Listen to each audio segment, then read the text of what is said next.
3 hours ago. How gay are you? Teen cut. The fuck does that mean? Gifted kids. Why gifted kids are actually special needs?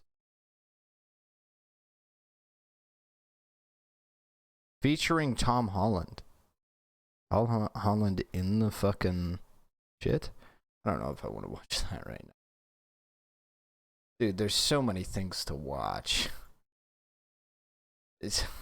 I'm tired.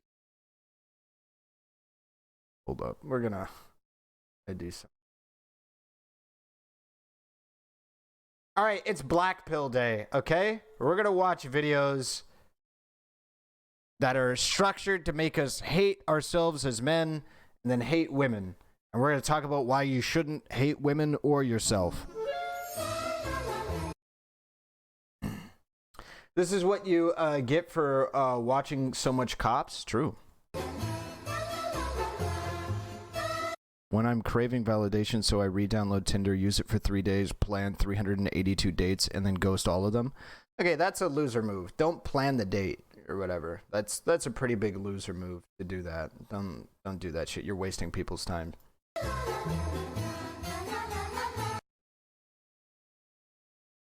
Guys, the graph you can see on your screen right... I don't understand. What the fuck is this? Hey, Stardust, how you doing? Hugo 100 Ahrelevant. I have gotten into the habit of just ignoring you. By the way, I saw you earlier. I've gotten into the habit of just ignoring you until you pay me to recognize your existence. Is what I would say is an accurate depiction between the difference in value of men and women on online dating apps. If you're a male 7, you have equal value to a female 3. Why is this?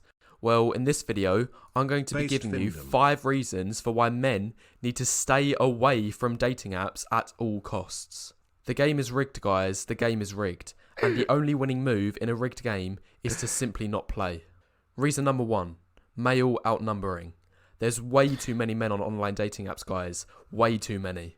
This chart you can see on your screen right now shows the percentage split between men and women on Tinder, which everyone should know is the world's biggest dating app by far. And this chart on the right shows the split for Bumble, Tinder's close rival. Both paint a similar picture. Unsurprisingly, there are way more men than women on these dating apps, 3 for 1 on Tinder and 2 for 1 on Bumble. So already, this information should be telling you that the system is a little bit skewed unfairly against men. Literally being but what's even worse if you keep paying me, I'll keep bullying you more. Is when you break these numbers down further. Let's take a closer look at just who these matches are going to. On your screen right now is a representative 200 people. I'll use this example to explain my point about just how unfair these dating apps are. So, as we've already established, there is not an even 50-50 split of men to women, rather a 3-to-1 ratio. That leaves 150 men and 50 women. Let's also put everyone in order, so the most attractive guys at the top and the least attractive guys at the bottom. Well, according to match data, the top 10% of guys, that's this row up here, gets a staggering 60% of the total matches.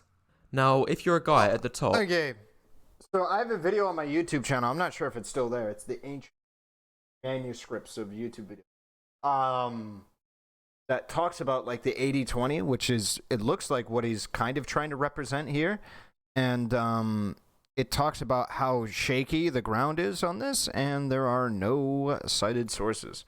A lot of the times when black-pilled people talk about shit like this, they are pulling it from quite literally like medium.com, right? Where I can go on there and write whatever I want. This is the most unscientific shit, usually, that exists. This is looking pretty good. It works out you're at a 2 times advantage.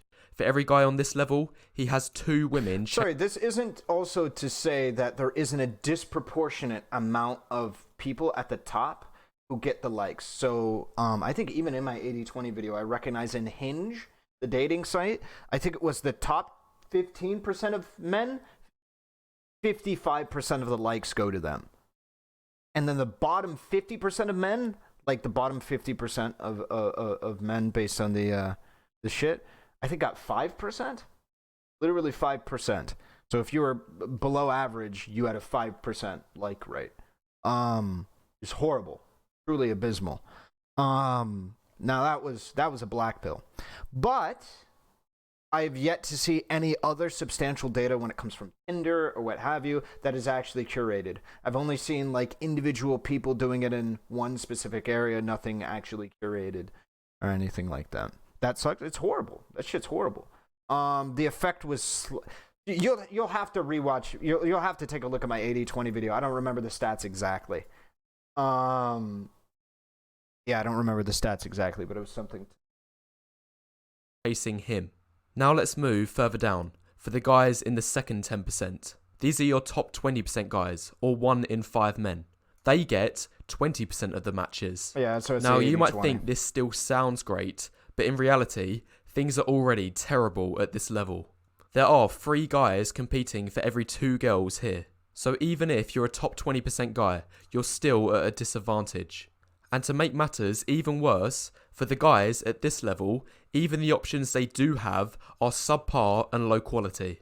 By the time the top 10% has had their picks, you're left with the below average options.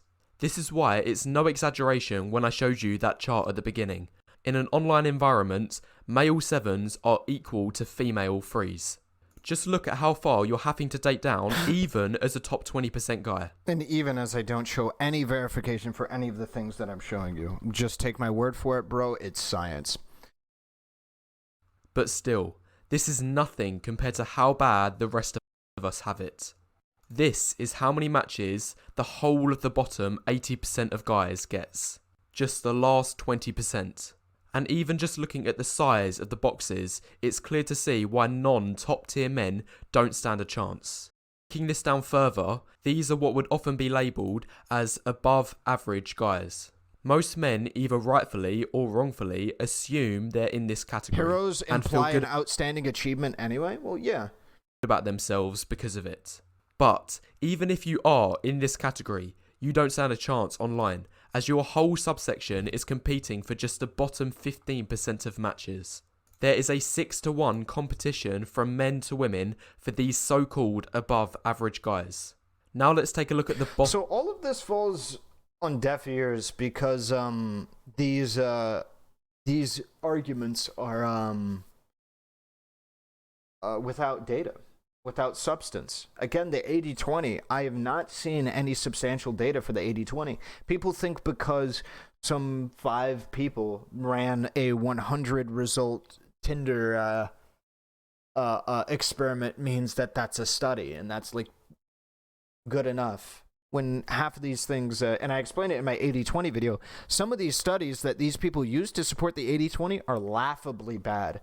Like the study that people used from Medium for the 80-20 to support that, in the article, they talk about how they had a deviation from the New York Times doing a piece about it that said that was only the deviation from the New York Times piece was only about 13%.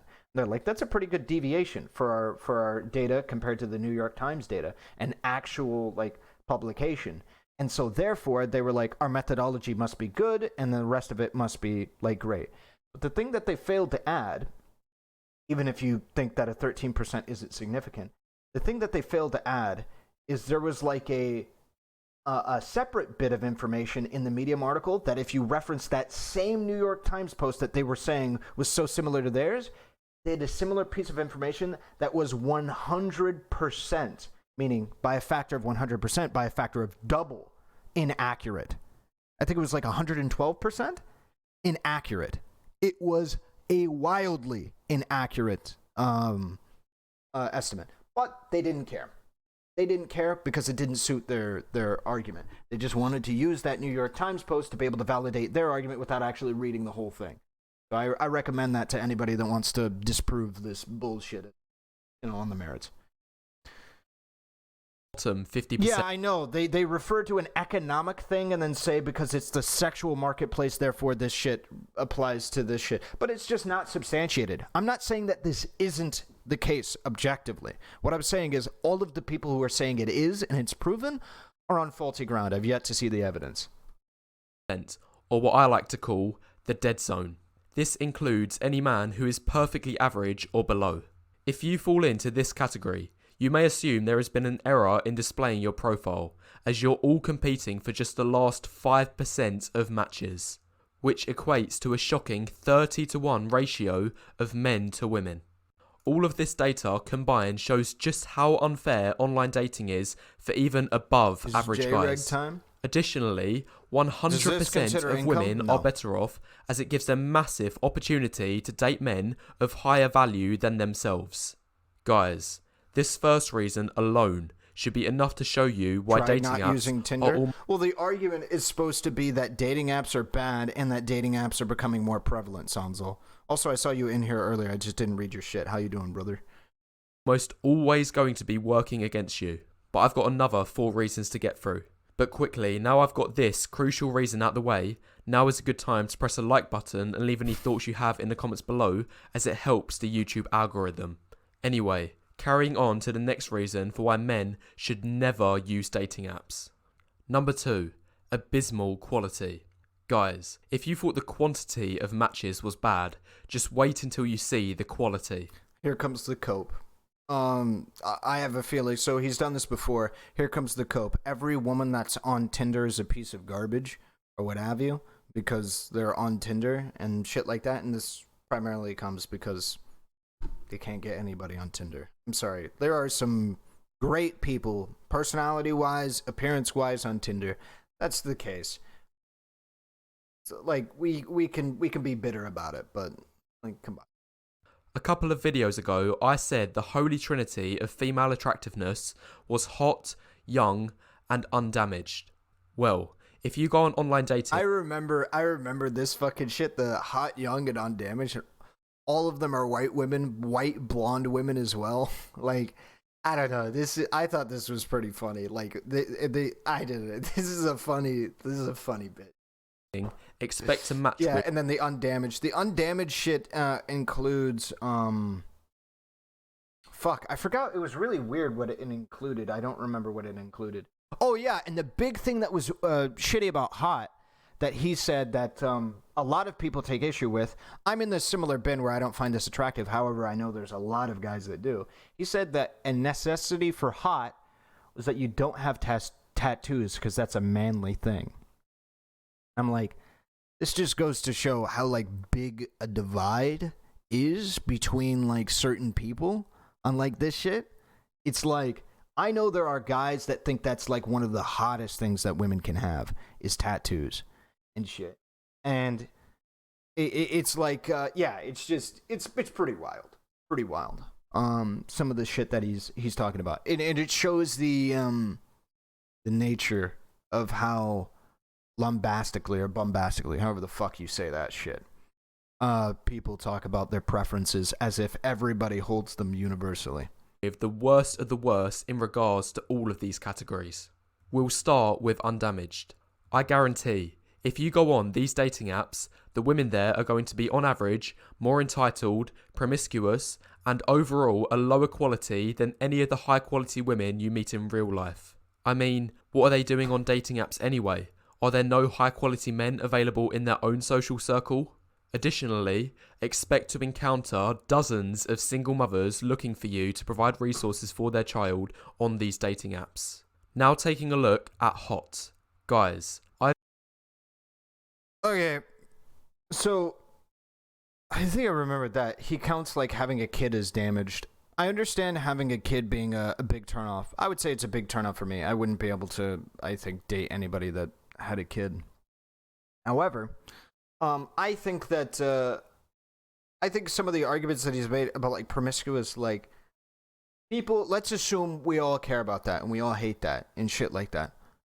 I could agree that dating apps are probably disproportionately going to be people who want hookups and shit like that.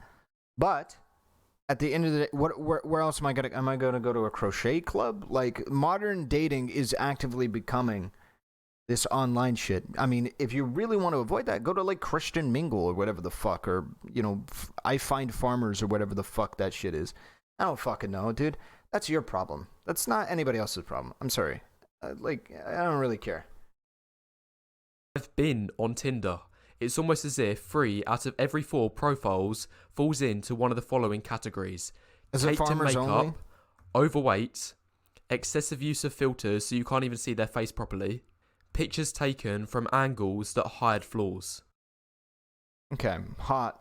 3 out of the 4 profiles. Caked in makeup, overweight, excessive filters, angles that hide flaws. So this is something that people talk about a lot as well in regards to this fucking shit. Why the fuck wouldn't I take pictures caked in makeup? I mean, I guess if you're just overweight, you're just overweight. Like, just, I mean, we have overweight men and women. Like, it's gonna happen. It's, I don't know. This standard kind of, it's not oxymoronic. It's just kind of funny how this works, because he's talking about how like women shit on men for like manlitism. He has like a whole chart for it: framelitism, manlitism, and all this other shit. And he's cringing on women that do that, but he's just like, this woman is overweight, so like that shit is cringe. Okay. But anyway, excessive filters and shit like this, I could agree with the argument that if there's makeup or filters to the level of which the person is unrecognizable in person, that's a problem. I would agree that if you have so much makeup or you have excessive filters to the point where you, like, it's pretty much catfishing, like you cannot tell that you are the same person, that's probably an issue. That could be that is reasonable. But if it's somebody who wears makeup, right, that is that wears that makeup all the time, then like, yeah, so be it. So it is. Like, I don't have any issue with that. But if it's like specifically in this one photo, specifically like special effects team like changing of their entire face is structured to the point where they're unrecognizable even with makeup in person, it's like, okay, like at what point does it become a catfish, you know? I think that's very not unlikely, but very much not the case usually. So I don't typically consider any of these problems. These aren't really problems. Also, it's kind of weird that we're only pointing to women who do this when, like, there's quite a bit of data showing that men do a similar thing when it comes to not only the pictures. Obviously, the makeup is very little, but when we talk about apps that modify the image, as well as like lying about height and shit like this. Even if you do match with a woman and overcome the ridiculous odds of actually landing a date with her, there's probably a strong chance she's going to be significantly less attractive in real life compared to her photos. Now for the last corner, young, and it's a similar story with attractiveness. If you match with a woman who's 25 to 35 years old, there's a strong chance she's used photos on her profile that are at least 3 to 6 years younger than her current age, which obviously were taken at a time when she was more attractive. So again, when you go to meet her in real life, you'll find she's far less attractive than she was claiming to be on her profile. So just a quick recap. So far, we've established... I don't know the prevalence of this, and he doesn't either. It might be common for people to use older photos. To my knowledge, it is somewhat common for people to use older photos. Men and women will tend to use older photos, but I don't think that there's an issue as long as you look somewhat resembling to it, and I don't know how common it is that isn't the case. The quantity on these dating apps is shocking, but the quality is too. Anyway, next point. Reason number 3. Looks is everything when it comes to these online dating apps. And I mean... So this is true. This is true. I don't think anybody can contend with the fact that, like, on dating apps, especially things like Tinder, pretty much the only thing that matters is looks. And the only other thing that could maybe matter is, like, your distance from the person. Like, if you're, like, 300 miles away, you're not probably going to get a thing. Pretty much the only thing that matters is looks. You can have a Blake fucking description or whatever bio, and you'll probably do fine as long as you're good looking. Thing. Don't let anyone fool you into thinking anything else matters. But this if somebody wrote an article about the top 10 most important might be a things... factor too. Well, you try to display your income with the with your pictures or what have you. You might try and do that. But and that definitely could be a factor, but like it's not. It's massively overshadowed by your appearance. Massively overshadowed.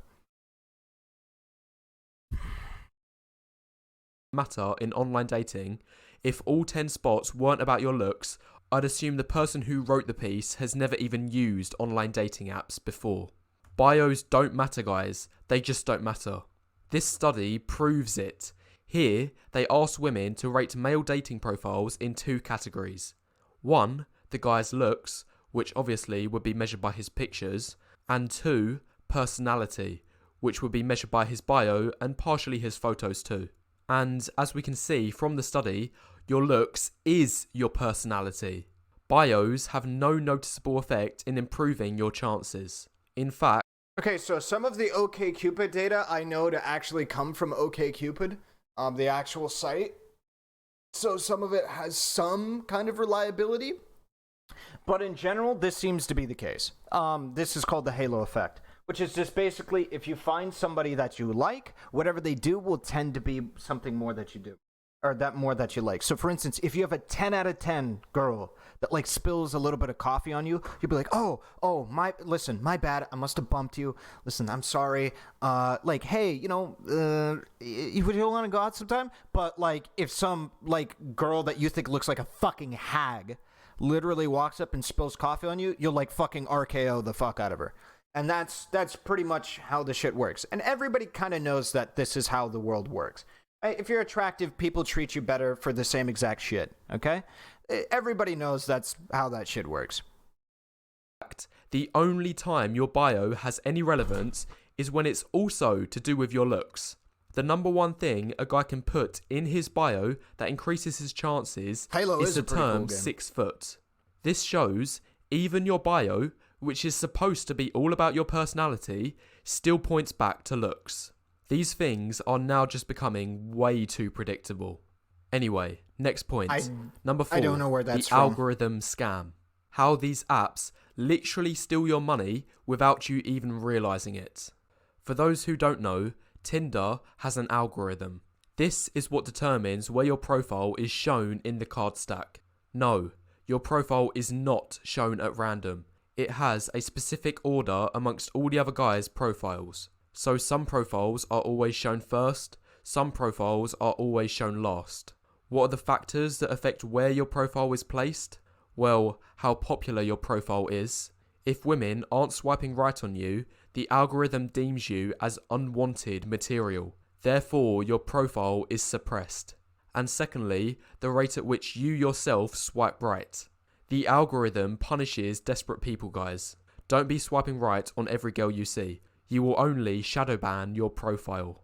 These are the two main factors. There are a few others of less importance, but you'll have to do your own research on that. This, to my knowledge, anyway, is true, though. The point is, if your profile scores poorly in these two things, your profile will be shoved right at the bottom beneath everyone else's. So, how is this a scam?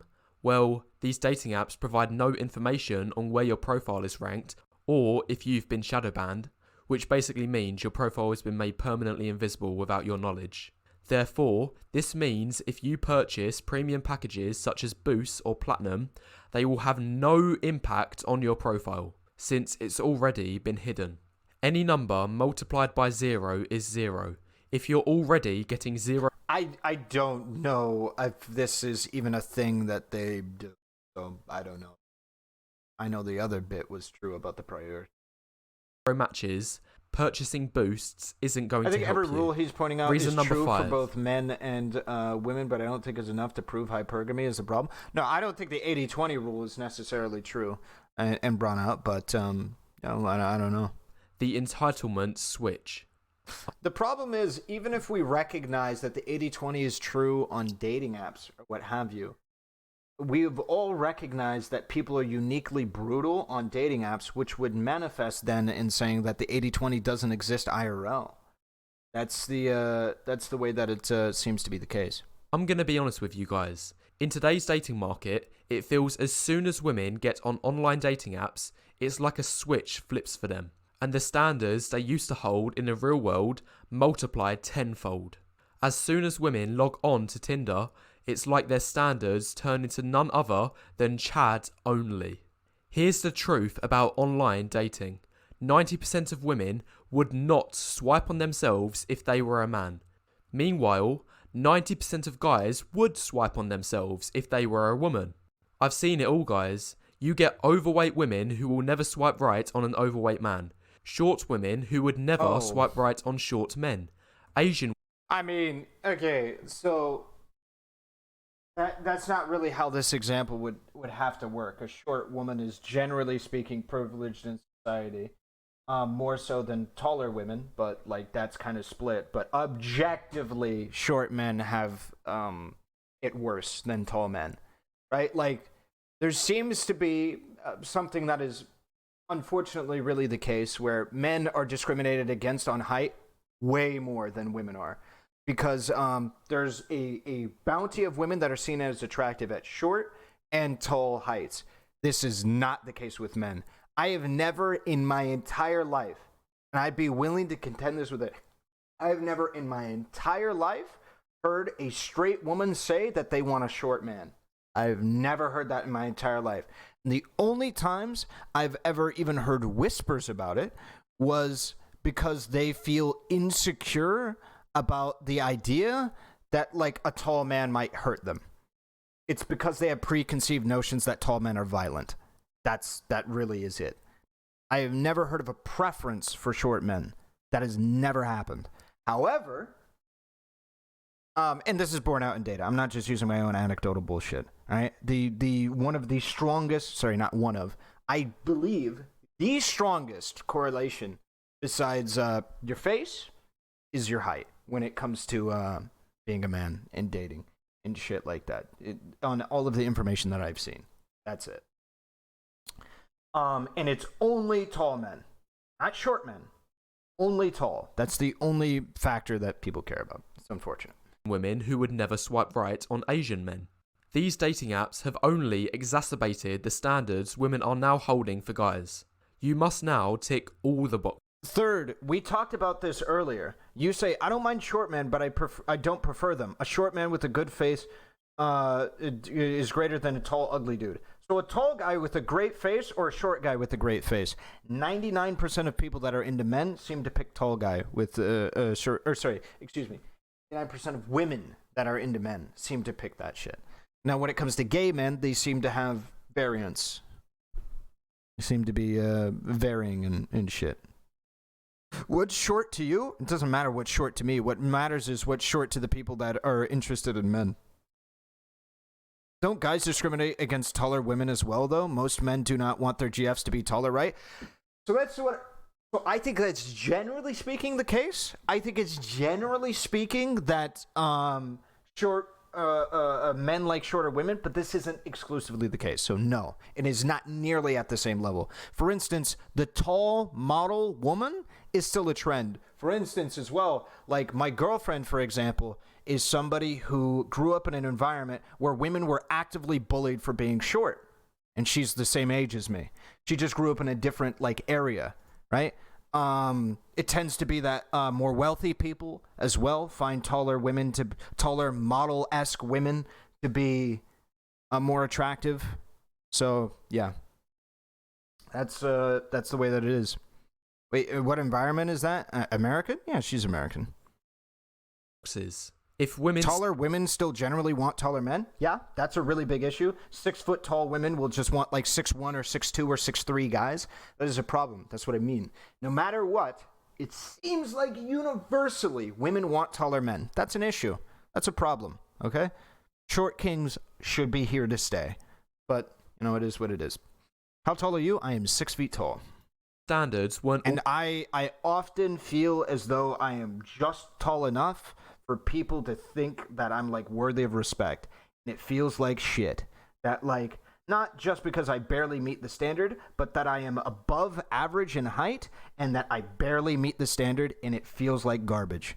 That's what it feels like garbage to me, is that I know people that are 5'11" or 5'10" and shit like that, and the fact that they have to go through and look at the shit that I have to look at, and just because I meet merit, it makes me feel bad. It makes me feel bad on their behalf and shit like that. It really does. It feels like I'm the barely making it into the fucking place, like barely tall enough to be able to make the cut. And it makes me feel bad for all the people that are not able to get in and not able to participate just because they had the unfortunate burden of being born genetically the way they are. Fuck this prosecutor. They're doing the best with what they got. 5'10", basically 6 foot. What is she gonna do? Measure a tape? Hey, listen, IRL, on God, that's honest. True. IRL, that's 100% the case. Like, nobody's gonna, like, 5'10", nobody's gonna tell a difference. However, it feels bad. I could understand as somebody who might be 5'10", or whatever, if you were, I mean, feeling bad that a lot of places that you look, it seems like 6 foot is the thing. I've seen the data in regards to that. I should probably have it available to pull up. The graph on your attractiveness amongst women based on your height is fucking, it's a roller coaster that goes straight up as soon as it starts going from like, I think it's like 5'6", and then all the way up to 6 foot and 6'1", I think is 6'1" or so is right about at like where people find the optimal place to be. Already high enough in real life, expect them to be 10 times higher when they're on online dating. I'm 5'11", I couldn't lie. I'm saying I'm 6 foot. There you go. Why not? Why the fuck not? Nobody's ever gonna tell. In worst case scenario, if somebody by some whatever fucking stone's throw chance fucking measures you, you could just say, oh, I don't know, maybe I'm just like slouching a bit. Like, that's it. Or some fucking shit like that. I don't know. You can say some dumb fucking shit, right? And nobody's gonna fucking care. So to feel that heightism amongst men is objectively a legitimate issue. Amongst women, it's an issue, but it's not as big of an issue. It doesn't seem to be the case, no. It doesn't really seem to be as big of an issue amongst women. It seems like if you're a tall woman, you get a lot of W's. However, tall women, I believe, are overall discriminated against in comparison to average height women or shorter women. Like, they definitely get the bad end of the stick there. I don't want to say short end of the stick. It's weird. Bad end of the stick there, but that is the case, right? But the same cannot be said for short men. Like I said, I've never seen a straight woman in my life be like, yeah, I prefer short men, unless it was specifically because they like were afraid that tall men were going to physically assault them. And it's like, okay, so that's not a good criteria. Apps. Anyway, that's the video, guys, and these are the 5 reasons. Where are we pulling these facts and beliefs from? All of the studies that I've seen, as well as like personal lived experience. Why men should never use online dating apps. I've seen. There are far, far better alternatives that will be discussed in future videos. As they say, dating apps are a man's waste of time and a woman's ego boost. Anyway. Okay.